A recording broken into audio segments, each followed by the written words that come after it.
嗨，大家好，我係物理治療師古 Sir。喺呢個頻道，我會同大家分享一啲專業嘅物理治療知識，用簡單嘅方式分享俾大家，等每個人都可以活得更加健康。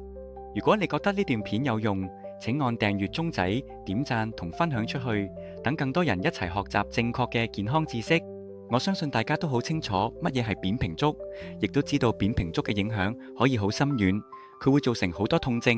常見嘅包括足底筋膜炎、膝關節痛、股骨關節痛、腰痛等等。但係好多人都唔知道，原來自己有扁平足㗎，所以當佢哋開始腳痛，都估唔到原來因為扁平足而引致最後延誤治療，令到自己痛症越嚟越犀利。咁等我今日話俾你哋聽，乜嘢方法檢測扁平足係最準確？但係講之前，首先我要講下坊間有3大錯誤判扁平足方法。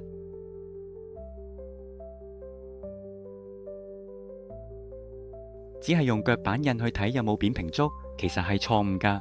腳板印只可以睇到最嚴重嘅扁平足。如果你並唔係有非常嚴重嘅扁平足，睇腳板印就會失效。就好似呢幅圖咁，你睇見佢嘅內足弓其實好扁，但係足弓並非完全貼喺地上，所以顯示出嘅腳印都係正常嘅腳印。如果你認為呢個係正常足而唔處理，足部便會慢慢勞損，最後就會好容易引致腳痛啦。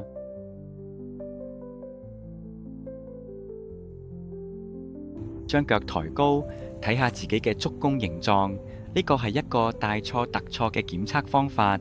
其實扁平足有2種，一種係結構性扁平足，另一種係功能性扁平足。結構性扁平足無論受力與唔受力，足弓都係扁。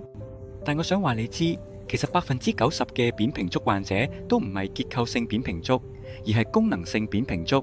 功能性扁平足嘅特性係，當你抬高隻腳嘅時候，足弓弧度係好足夠，但係當你受力嘅時候，足弓便會變得好扁平。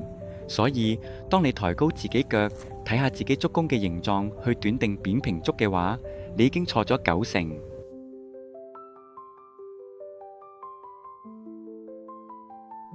有啲人會覺得自己而家並冇腳痛，就當自己冇扁平足。其實呢個觀念都係錯誤嘅。要知道扁平足係一個結構問題，扁平足會唔會引起痛楚，係取決於患者肌肉力量夠唔夠強。如果肌肉力量夠強，扁平足未必會引發下肢痛楚。相反，如果肌肉力量好弱嘅話，輕微扁平足都可以引致到好嚴重嘅痛楚。好啦，而家等我講下點樣為之最準確檢測扁平足嘅方法。